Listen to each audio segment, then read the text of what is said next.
And we are live. And it took a little effort because nature did not want to cooperate yesterday. But Wick, you're here today. Welcome to the show. I hope we're not too silly for you, but Great. we'll see. Thanks for having me. I really appreciate it. Thanks for the being flexible. So I will say that while I was waiting, I was doing some 7 pound curls. Yeah. It's a chonker. But Yeah. so how are you doing tonight? Good. I was just out in the yard with my daughter and my wife, and we had a huge storm that came in raging last night, and a tree fell down, so we were cutting out branches, and it was a whole thing. So but I'm doing good. But yeah, everything's fine. So you are the first of our Space Bow finalists, which Oh, is great. what I call it. I do have bad news for you. We interviewed 9 of the 10 Smith Bow finalists, and the one we did not get to interview won. So if you end up not winning, you have someone to blame. Okay, all right, all right. That's the service we provide for free. That's hilarious. That's awesome. So welcome to the show. Tell us about this guy, Dark Theory. Dark Theory is the first. It is science fantasy. I think that's what Okay. genre it fits into. Because it's definitely a blend of lots of heavy science fiction, but it follows fantasy tropes for sure. Okay. Um, and it's a big, unwieldy, epic journey. It's like a traveling adventure. It starts out with a robot that has no memory that wakes up in a junkyard. His memory's erased, and two women find him. One of them is a thief in secret, and he throws in with them because he doesn't know what to do. He's like a child, Right. and and then a new despot is taken over. This general, he's taken over the area. This takes place in a far. You don't quite know it. It's a little bit of a spoiler, but it's okay. It takes place in the far, far, far, far, far future. Um, it's not really dystopic, although you could probably call it that. But it's like feudal society, and it's like the end of time and the end of the cosmos. Hey, Hey, how are you? good. Sorry I'm late. I had to take the daughter on a milkshake run, and McDonald's being McDonald's, the milkshake machine wasn't working, so we had to go to a second place. You don't care. We had to Oh, run. no, this is all that takes precedent. I'm a parent as well. I understand that is what you were doing is very important. And I got myself one too, so yay. Nice, Cooking great, a beverage tonight is a milkshake. excellent, nice. Nice. So, What I missed? bro, Sorry. I already told him the bad news that he can't win now because he's on our show. Been on the show? All right. Yeah, you screwed yourself. You're Yep. done. Yeah. But Yep. but that's the free service. You can now blame us. Um, let's see. And you were telling us about your book.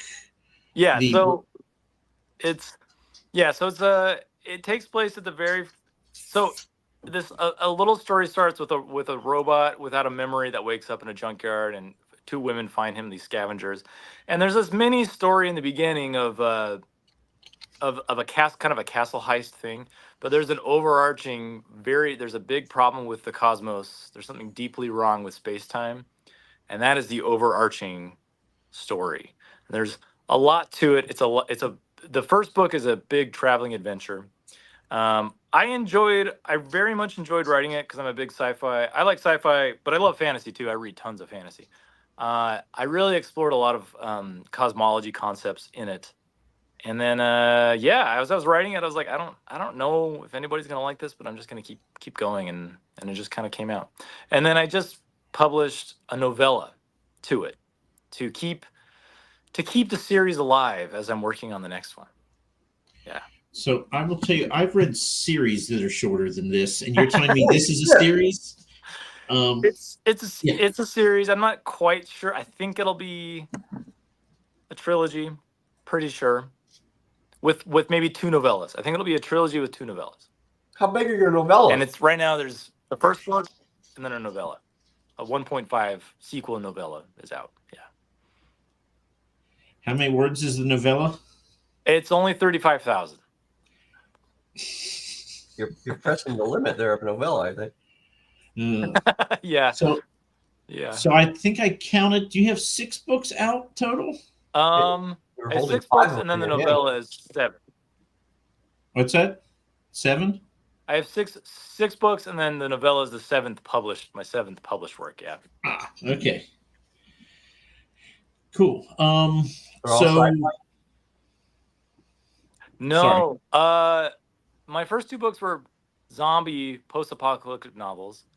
And then my 3rd book was what? A standalone sci-fi novel called Refraction. And then I did just a medical thriller. Just a straight up medical thriller, not sci-fi or anything. And then last November I published a standalone sci-fi medical thriller post-apocalyptic, which I think is the best thing I've ever written. It's called Saint Elspeth. That to me is the best. I love that book so much.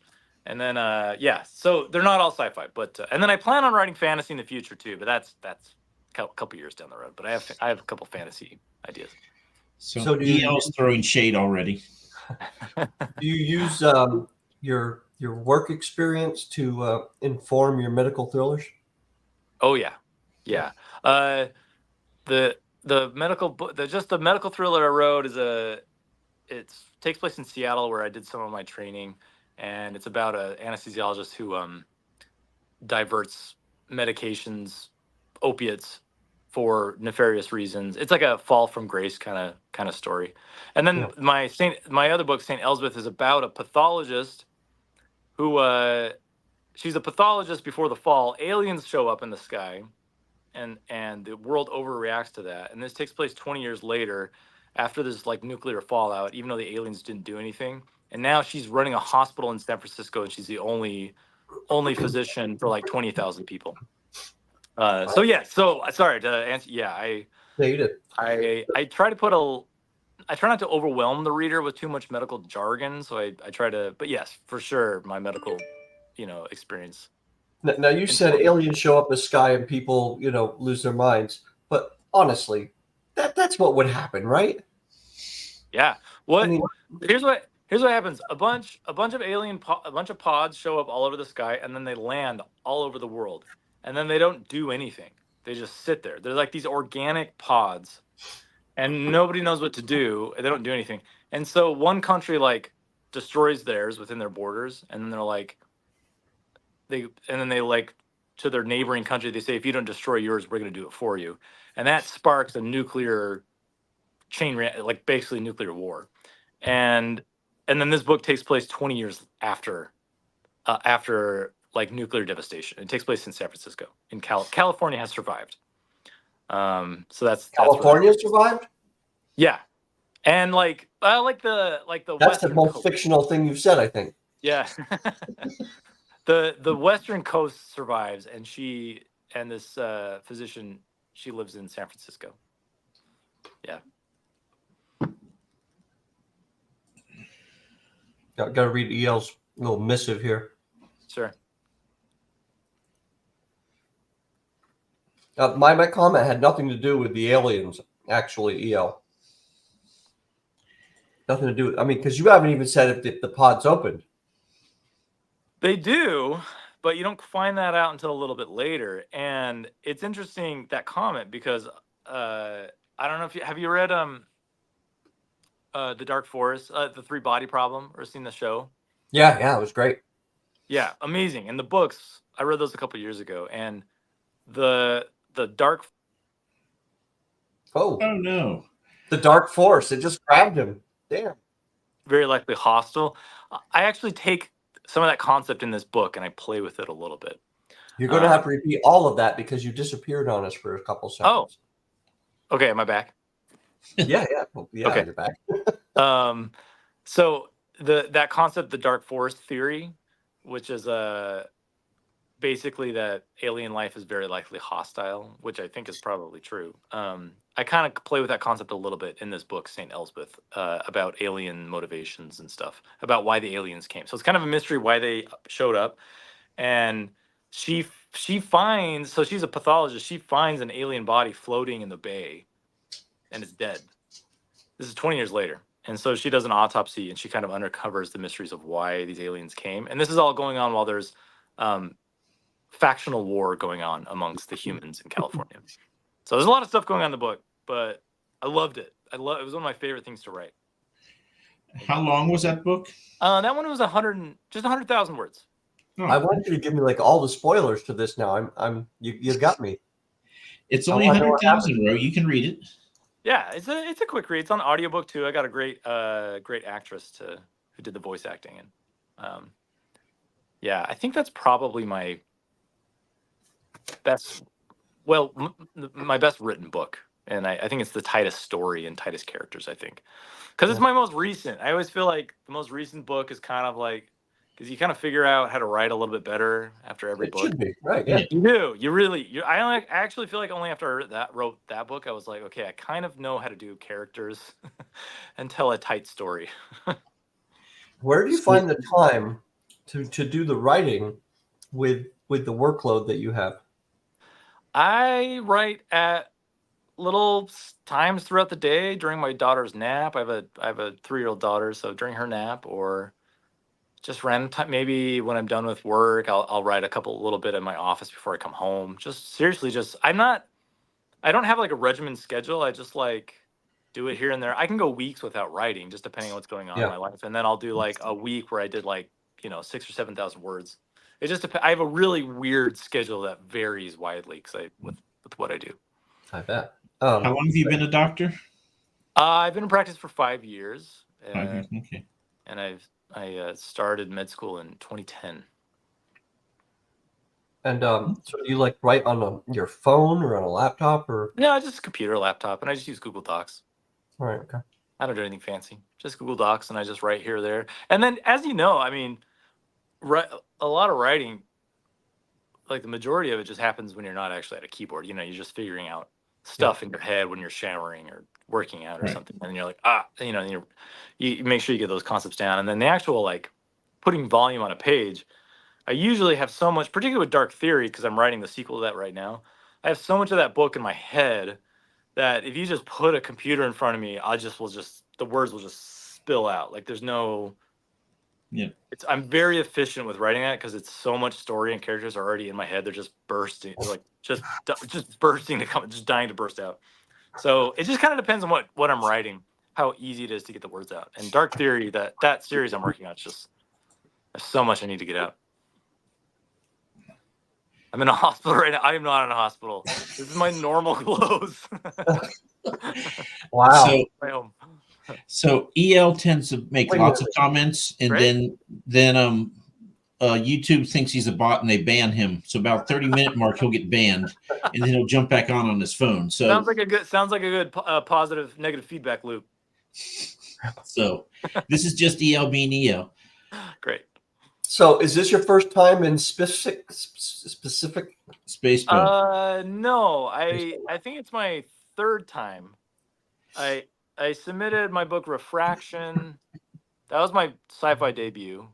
I did that the first year of the competition, and I think that made it to like the first round or something. And then I actually submitted Dark Theory last year in it, and it didn't make it very far. And then the competition rules are if it didn't make it very far, you can resubmit it. So I resubmitted Dark Theory, and it made it much further. I don't know why. I think these contests ought to have more layers to them. Mm-hmm. They should. That way, people could say, yeah, I got cut in the first round, or I made it to the quarterfinals, something like that, where there can be a little bit more delineation, where people can feel good about themselves or not. Yeah, I know that initial slush pile phase can be. But I've done it 3 years, and then this coming year I'm going to submit that alien book I was talking about, St. Elizabeth. I'll submit that this summer for the 4th year. Great, because I'm going to be submitting my first sci-fi book, so now I know I'm not going to win because you're in there. But anyway, just quick question for me: when do you have to have your book out in order to submit it for Spacebo 4? When do you have it out? Published? Yeah. Do you know off the top of your head? I think it can be published any time. I don't think it matters when it was published. Well, I have not published mine yet, and I'm racing to get it finished so that I can make it to the contest. I think if it's published, I think if it's published a day before, you can submit it. I don't think Okay, well then I don't think it has. I don't recall any restrictions on publishing, and I think it opens in. I think it's July. I think. does it open in July? Okay. I forget. I think it's July. I haven't checked this year. I don't know if there's information about this year yet. I'm waiting on my editor to give me my No, book back. you freaking scheduled double interviews all week this week, you dumb shit. Ooh. Yeah, that's So- awesome. So, how many books is that? What? It's a sci-fi book you published. Cool, awesome. And I didn't feel like I could really do hard sci-fi. I don't think I have enough of the physics background. So I made my main character a 17-year-old kid, so I only have to have a 17-year-old's understanding. Yep. So Yeah, that's give me great. a second here for Evil Dog. Sure. So did you start writing while you were in med school, or is this something that you kind of picked up afterwards? I did. I always wanted to be a writer ever since I was basically as a kid. And in high school, I was like on a literary magazine staff, and I was super into like poetry, and I've always been a big reader. And then I always wrote like short stories and stuff. And then the poet laureate of my state came to my high school class, and he basically discouraged everybody from going into writing as a career because he was like, I don't get paid to be the poet laureate of Utah. I'm from Utah originally. And he's like, if you want to be a writer, he's like, you should just keep it a hobby on the side. So I was like, I took that to heart. So I went to college. I got a degree in chemistry. I never really did much writing. And then when I was in med school, I finally was like, just for fun, I was like, I'm going to start writing a book. So I wrote a zombie book, and I finished it. And I was like, wow, all right, I finished the book. And then I submitted it to a couple of publishers, and it got picked up by a small press publisher in Australia, which I didn't realize how rare that is when they picked it up. I was like, oh, cool. So I gave them the manuscript, and they published it. And then they asked me to write a sequel to it. And I was like, I don't really want to write zombies anymore, but I guess I will. So I wrote a sequel to that. These are called Medora. And then after a couple of years, they were like, you can have the rights back. No one's buying these anymore. And I was like, all right. So then I started self-publishing, which is way better. I love it so much more. I mean, I love self-publishing. I love it. I love everything about it. Everything, even the marketing? Yeah, I actually I love everything about it. It's like such an awesome endeavor. I love getting the final product together and engaging with readers and reviewers. I seriously love it. It's like the funnest thing ever. Like switching to self-publishing. Yeah, I tried the querying thing after I got the rights back to those books. I was like, I had a sci-fi book that I had just finished, so I queried and stuff, and I hated it. Obviously, it's terrible. It's like an awful experience. So I was like, nah, forget it. I'm gonna self-pub. And ever since I did that, it's like so empowering because I know everything that I write is going to be published. There's no question. Like I know it's going to be published because I'm going to do it.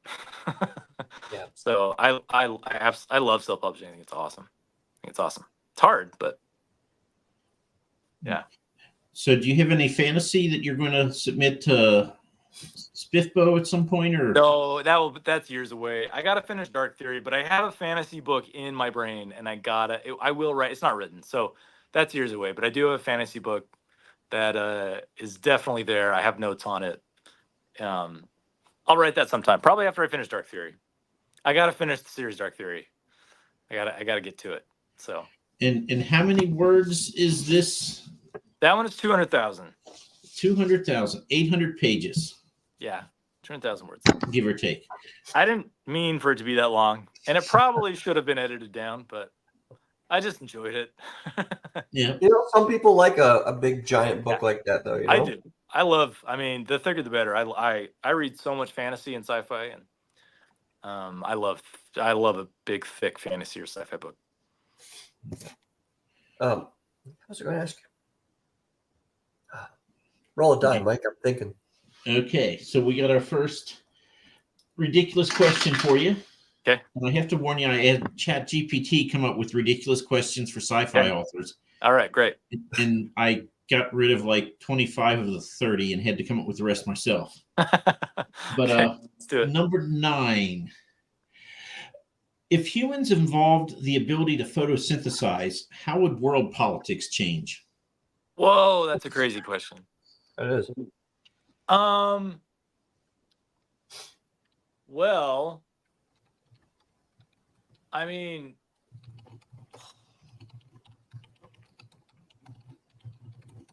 that is an awesome. That's such a great question. How would politics change?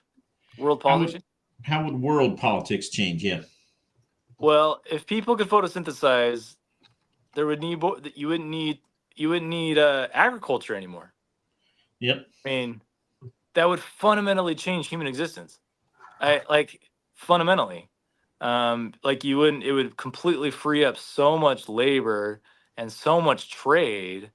And I mean, It probably I feel caused like- a bit of migration from some places to other places because of the amount of sunlight. But Yeah. Yeah, Sahara I mean- would be, the place to be. So would there be competition more towards the equator for people to be there? Well, So they maybe can- not the rainforest, but the deserts all of a sudden become, Oh, soon you yeah. can get water. And EL is the ray of sunshine. well, I'm not Instant sure war. he's right though, because I think a lot of the impetus for war is, well, even if you look at what's going on in Russia and Ukraine right now, and I know this is like one sliver of all the different reasons, but Ukraine is responsible for a lot of the food, right? Yeah. Russia's arable land sucks. Mhm. It's very limited. And for the Soviet Union, Ukraine was the bulk of it. You take that away, I mean, that's a lot of the reasons people fight. Yeah. So, yeah, I'm not sure it's instant war. I mean, eventually we'll find a way to turn anything into war, but I'm not sure that would do it right away. Yeah, resources is always what it comes down to. So Yeah. Humans don't really change. I think we'd probably just be the exact same kind of have the same problems probably. Just rebranded. So Bo has a question for you. Okay.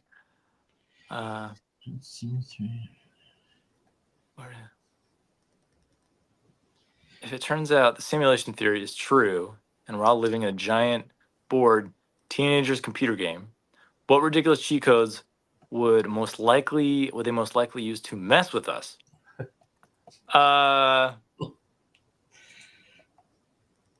So we're in the video game, we're in the simulation, and teenagers using cheat codes to mess with us. I mean, we'd immediately have all of us would immediately have superpowers, I would imagine. What other cheat codes would what did I want when I was a teenager? But let's not get into that right now. Yeah. That may lead to more unsavory Yeah, discussions. we'll lose our rating for sure. So who does your covers? Damonza. Damoza. Damonza. They're based in New Zealand, and they've done all of my covers, every single one of them, because I'm so impressed with them. I think because I revamped from some of my older covers on some of my older books, and I had a author friend who recommended them, and that Dark Theory cover is incredible. Like that cover alone got the book a lot of attention just because that cover is beautiful. It's amazing. Yeah. So I had them do everything. So every single book I publish is by Damonza. And I really like working with them. They didn't use AI, although they now have the option to use AI, but you can opt out. Yeah, I really like them a lot. They've really kind of nailed the thematics for the genre with that cover. I think they've hit all the things they need to hit with that. Yep. Yeah. I want to ask you, what is this giant floating egg thing? Can you tell us? Yes, that's a city called Orion in the book. And it is so it's enormous, obviously. And it's a relic of an ancient people called the Alkeans. And they no longer exist anymore because they were very advanced humans, like the most technological advanced you can think of. They had wormholes, their weaponry, they edited their genes and everything, but they're now gone. So, and everything is kind of a feudal society. It's either like city states or feudal society. And alkenes have been dead for like hundreds of thousands of years, but their technology was so robust and so incredible that it still persists. And so people are still using this technology. And so that big egg mountain thing is called Orion, and it's now a city state, and a bunch of merchants live there, and also like a clandestine kind of a what's the word, shadow government lives there as well, called the Kish. Anyway, nobody really knows why. Like, people live in it, inside of it, and there's like a city, but they don't know what it is. Like, they don't know what this thing ever is, and it's not revealed in the first book. And I'm working on the second book right now. I don't know if it'll be revealed in the second book either, but it's a big part of the overarching plot. So it's a relic of an ancient people, and it's a city. Okay. Let's see. Ro, you got anything? Or Sorry, no, I was looking up something else. Sorry. oh, okay. Trying to fight off brain freeze with this thing. So what are you working on now? I know you've said this. Sorry. I'm working on the sequel to that, to Dark Theory. So it's Dark Theory 2. And I'm 50,000 words into it. I don't think it'll be as long. I was going to say, so you get the introduction all worked out. Yeah. I think the thing is, I want to get it.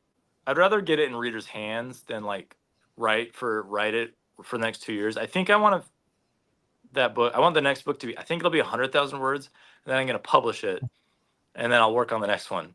And then, so I'd rather get it in readers' hands than wait. So I think it'll be shorter. That's kind of how I figure, but you never know. I might just, as I'm writing, my goal is to get it done by the end of this year, and then publish the second one like mid 2025. And then maybe the third one a year later than that. That's kind of my goal. Is that kind of the way you work? It's about a book a year? Lately, last couple of years, I've published about a book a year. Yeah. Yeah, that's pretty good to do with a full-time job and everything. I mean, especially because you're probably keeping some pretty stupid hours anyway. Yeah, I have crazy hours here and there, but what's a typical work week look for you? I mean, you in the 60, 70 hour range, or? Yeah, it depends on what I do. So I'm double boarded. I do anesthesiology and I do critical care. So I split up my time. So I do anesthesia. I'm in the operating room, and that's a little bit more chiller of a schedule. But when I do critical care, I do cardiosurgical ICU. I work with ECMO, which is like a heart-lung bypass machine. It's like very invasive, intense life support.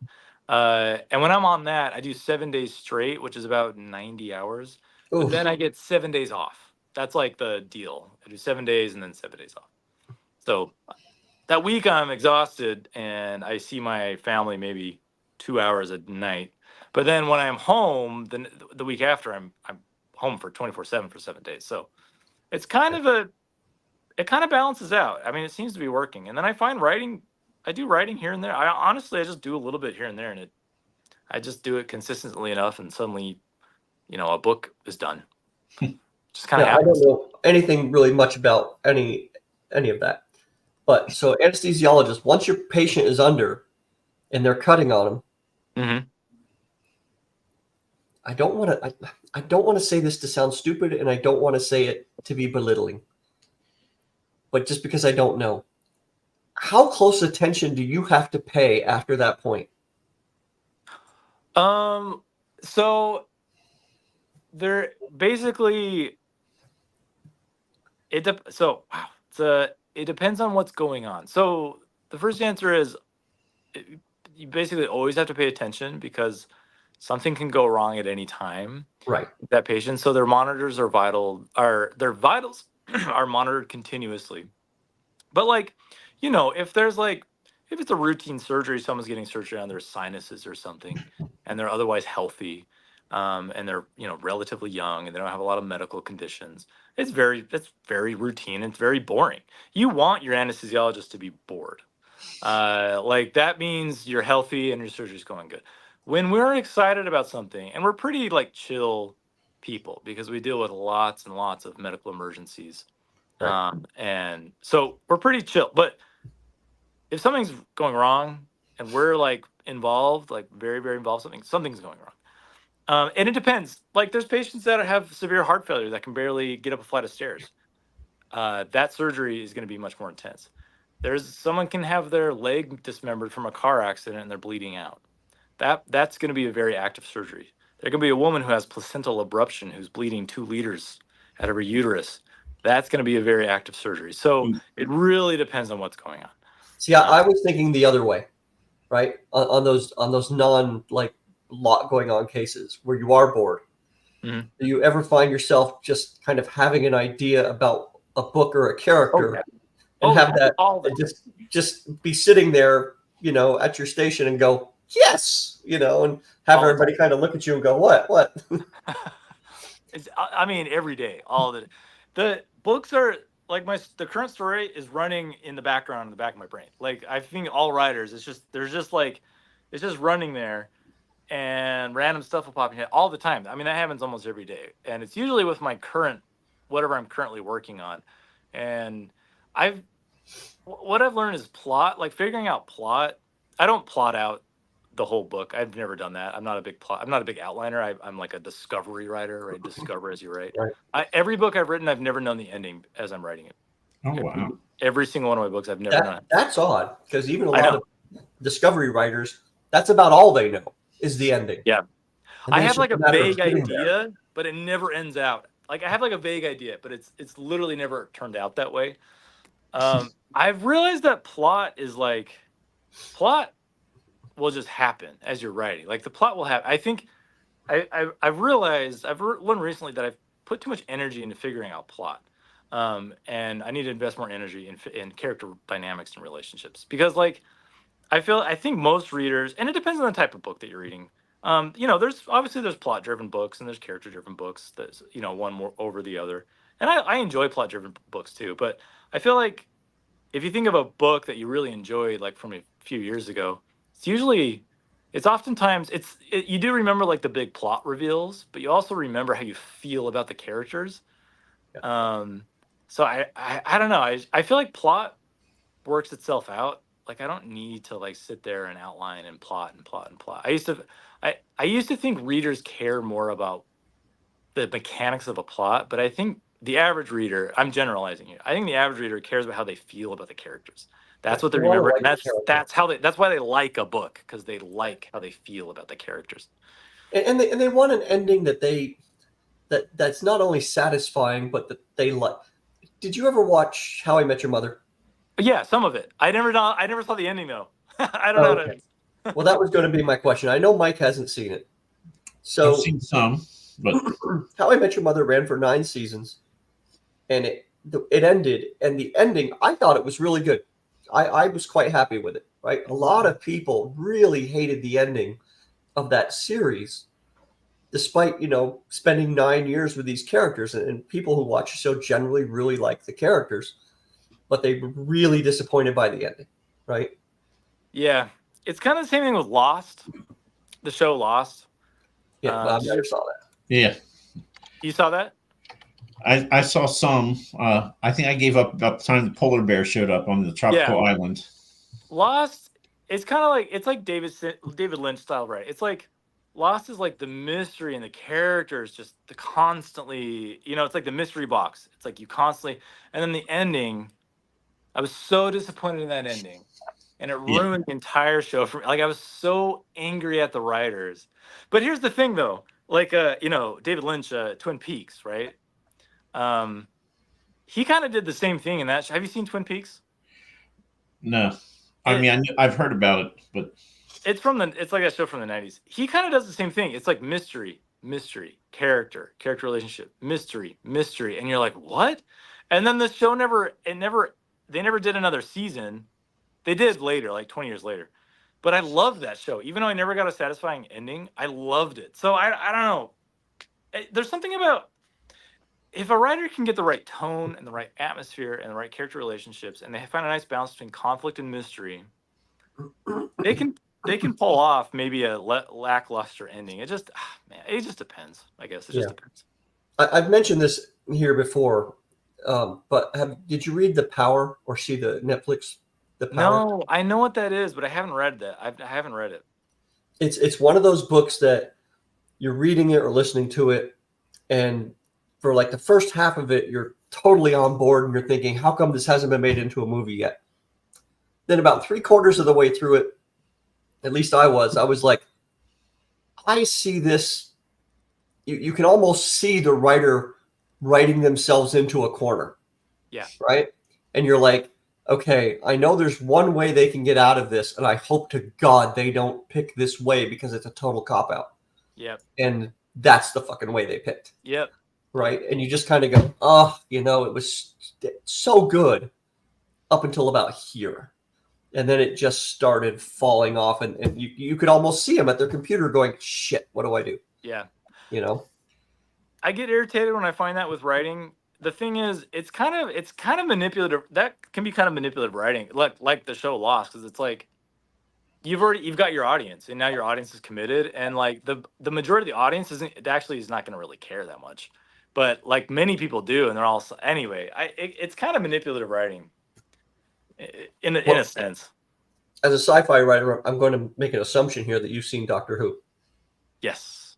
Okay, yes. So there are writers with Doctor Who where if you see their name pop up, it's going to be a decent episode. Yeah. Yeah. Right? I mean, a lot of the Matt Smith episodes were very, very good. Yeah, I don't know it well enough to know the writers' names and stuff, but I know what you mean, yeah. No, but I mean, I don't watch it that much, but I just know there were several seasons that I thought were really good. And as I started going back and kind of watching them again, you would see the same names pop up over and over again. Yeah. And when they have new doctors come on and they bring in new writers, it all just goes to hell. Yeah, I mean, you see that over and over again with, big name series and stuff. Yeah, yeah. You see it in Hollywood all the time. Like people just being lazy. They use the tropes that they know why broad audiences like. They rehash it. They mix it with mystery, conflict, romance, all that stuff, and they give you a crap ending. I mean, it's kind of a sad state of affairs with some mainstream like Hollywood stories. I wonder how much of that though is because of the writing by committee. Yeah, I think it is. I think you're right. You get 5 people in there, and they all kind of have to reach a consensus, and it's going to be watered down because of that. Yeah, it's writing by committee. That's exactly what you have. You have a bunch of people like we have to have these elements in the show. It has to have these things, and then like good shows are written by just a couple people, like 1 or 2 writers. Have you seen Fallout, the new show? I saw like 20 minutes. My wife was watching it, and I kind of walked by and said, what's? And so I watched a little bit of it. Yeah. I finished it recently, and I was like, it is nice. It is refreshing to watch a show where the writers know exactly what they're doing, because that ends and you're like, that was awesome. Like I can tell, pretty sure that was not written by very many people, because the writing is so tight. The character arcs are so consistent. The world is so consistent. It was awesome. It was an awesome show. I highly recommend it. It's really good. Yeah. Fallout's incredible. Yep. And they captured the spirit of the game. I'm a huge fan of those games. I've never seen an adaptation like that. For them to not only capture the spirit of the game, but expound on the game, and then have such phenomenal characters and then consistent story arcs. It's amazing. It's an amazing show. I remember when the Lord of the Rings movies came out, there was a lot of kind of talk about how this is going to suck, Uh-huh. And I don't think they had more than a couple of writers putting that together either.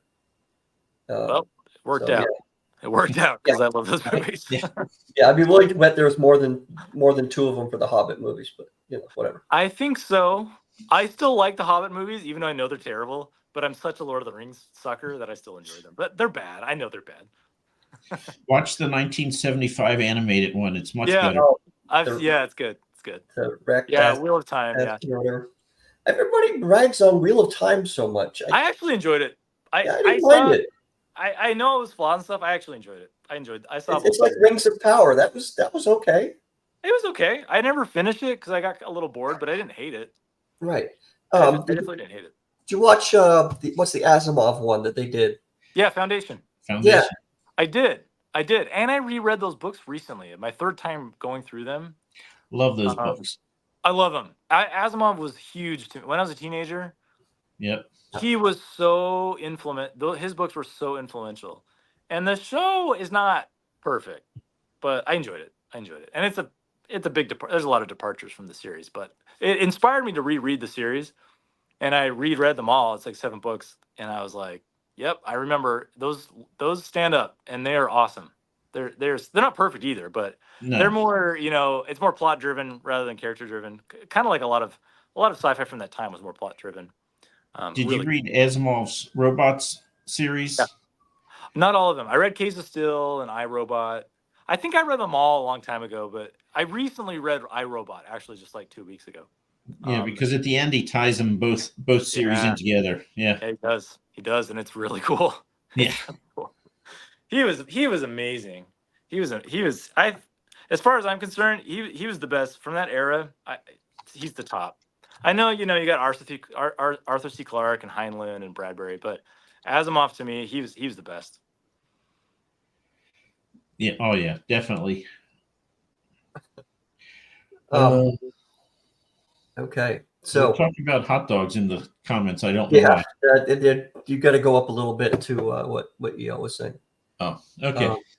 So desert island disc kind of thing. You can only bring 5 books to a desert island. What do you bring? Well, does a series count? Can I count the series as one book? Lord of the Rings is one. He wrote those all together. You can find Lord of the Rings in a single volume. That's one volume. Okay, I would definitely bring Lord of the Rings because I absolutely love that series. I think I would bring Stormlight Archive by Brandon Sanderson. I could read those books over and over again. Man, what else? What do I love? What do I love rereading? I don't reread a whole lot of books. Did you read Dune? Yeah, I loved it. I mean, Dune's, again, it's not perfect, but man, it's awesome. I mean, what can I say? Dune is pretty incredible. And I just saw the second movie. Whoa, it was good. Oh my god. Is it? I held off on watching the first one until after the second one becomes available, so I can sit down and watch them one after the other. But that's me too. Awesome. It is. I just saw it on my phone on a plane. I watched it, and it blew my mind. It was so good. It was so awesome. You had to watch it on a phone? Yeah, watch it on my phone. I'm a dad of a toddler. I don't do anything. I have to, like, during your naps or on a plane, like, that's when I can watch something. And it usually takes me like 2 weeks to watch a movie because I can only watch it 20 minutes. Yeah, I've been there. Understand. But Dune Part 2 was freaking incredible. It blew me away. It honestly did. I thought it was so amazing. That director and writer did an amazing job. Yeah, Denis Villeneuve. He's what is it? The other movie he did, the sequel to Blade Runner 2049. He did that. That is very underrated movie. Blade Runner 2049. That was incredible. But anyway, I don't know what other books I would bring.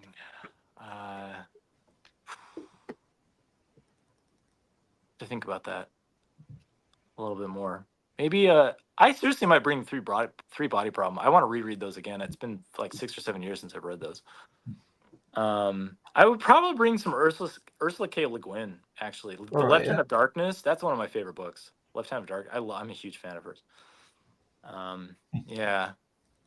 Maybe Jade Legacy is up there. The Greenbone series, Jade City, that whole series. That's incredible.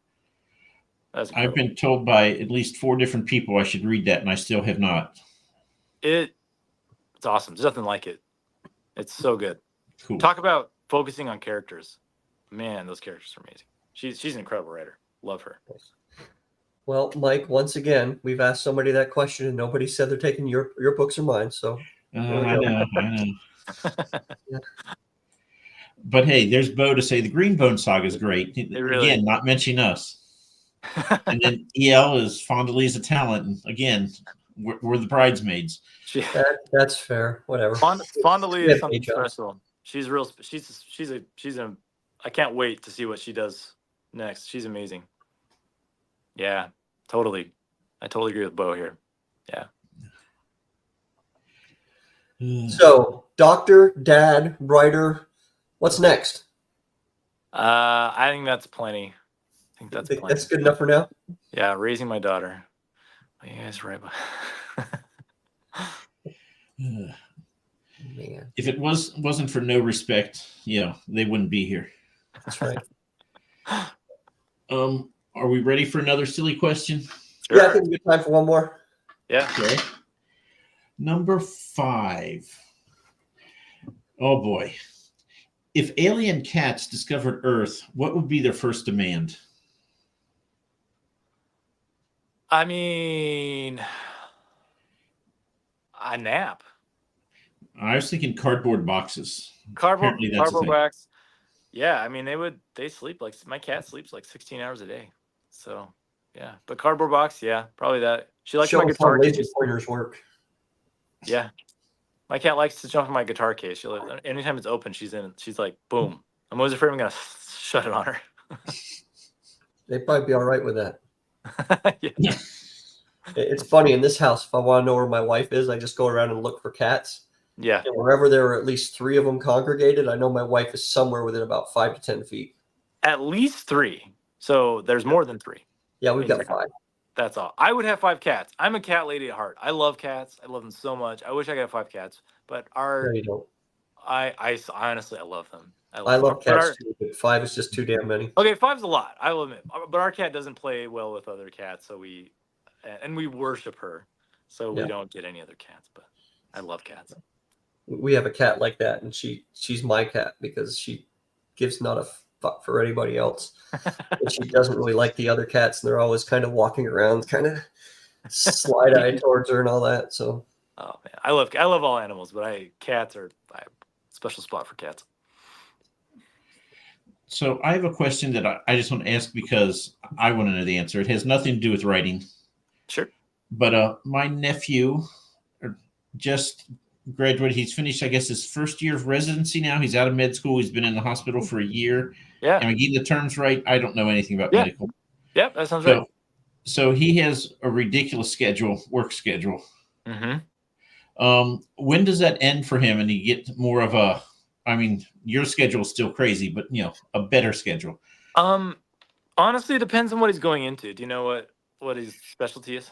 Pediatrics. Oh. And he's thinking because he's wants to be as cruel as possible to himself. He wants thinking about pediatrics oncology. Okay. So his schedule will get better. He's not a surgeon, right? Right. He's not a pediatrician. So his schedule will get better once he's an attending, for sure. Once he's graduated from residency. And a pediatric residency is 3 years. And then oncology fellowship is probably, I don't know, 1 or 2 more years. So he's got some more. He definitely has a couple more years ahead of him if he's in his first year. But once he's an attending, life definitely, it does get easier and your schedule does get better. If you're not a surgeon, don't be a surgeon. Don't. Just if I can get, it's just good life advice for anybody. Don't be a surgeon. So he told me he wants to be a hospitalist. I don't know what this means. So that means he'll do inpatient pediatrics, taking care of kids that are admitted in the hospital, not like super sick, like they're not critical care, they're not critical illness, and usually that's like a 7 days on, 7 days off schedule. Okay. So it's a nice lifestyle. Being a hospitalist is a nice is a pretty good lifestyle. Yeah. I think he'll be happy with that. That's great. That's awesome. I'm glad he's doing it. He's chosen well. Yeah, nice. Yeah. Well, my brother always tells people he won the parental lottery because he has 2 boys and one's a doctor and one's going to be a lawyer. And I tell him that just means you're going to put him in a home and take all his money. But, Yeah.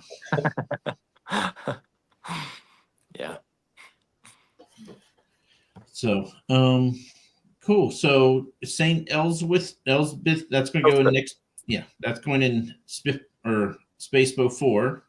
Yeah. I'll submit that. And we have anything in 2025 for any competition?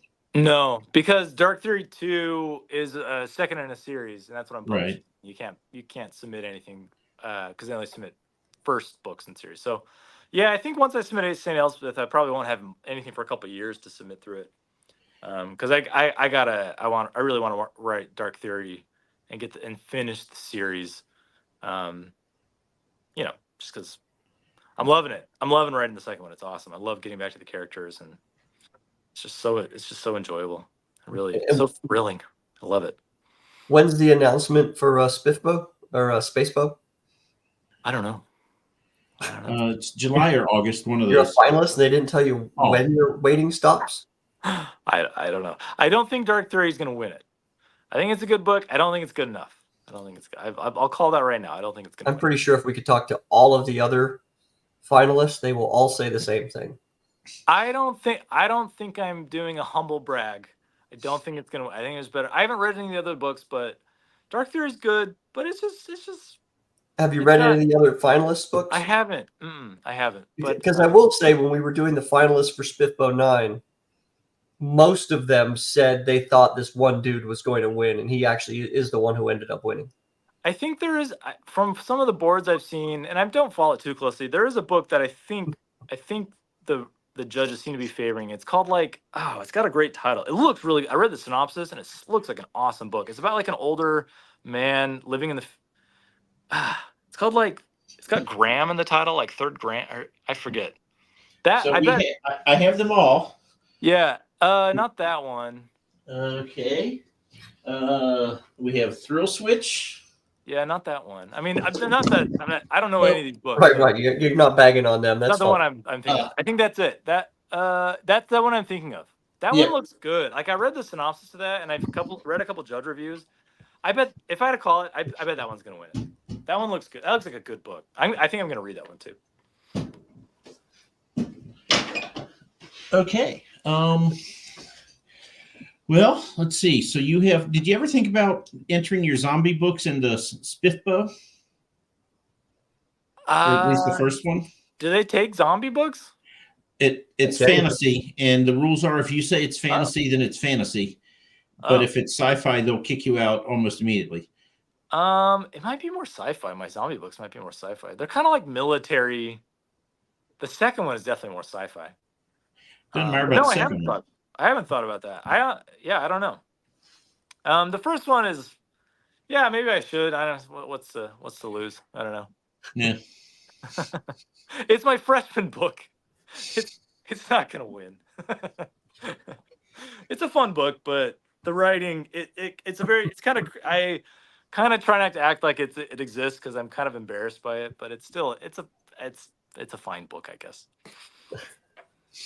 Writers are always so you're always so self-critical of your stuff. I mean, you're the biggest, your harshest critic. I think the only good book I've ever written is the one that I just published at all times. Right. Well, I'm sure if you could find the very first guy that you ever stitched up, you would take that scar back and do it again. Are they evil possessed zombies or disease? They're disease zombies. They are definitely diseased zombies. But it's caused by a nanovirus. Is that sci-fi? I don't know. It's a nanovirus that causes the disease. Outside the realm of fantasy there. Yeah, I think they might get kicked out. It was a cancer therapy, this nanovirus, and it went haywire and it caused zombies. Yeah, I think Tim's right. I think it would be sci-fi. Yeah. Okay. Well, Ro, anything else? I don't actually. I've written down St. Elspeth, so I've gotten a couple of tonight, a couple of good books I'm gonna have to go out and actually spend a few bucks on. So look forward to it. I do have to complain just one thing, Wick, is that my brother has forever told me I have to watch Fallout, I have to watch Dune, and there was something else you talked about that you said was really good that he tells me all the time I have to watch. I'm like, I'm not going to watch that. And so now, I mean, thank God he doesn't watch any of these things that we do, because he would just call me up and tell me he told me so, and that's all I would get.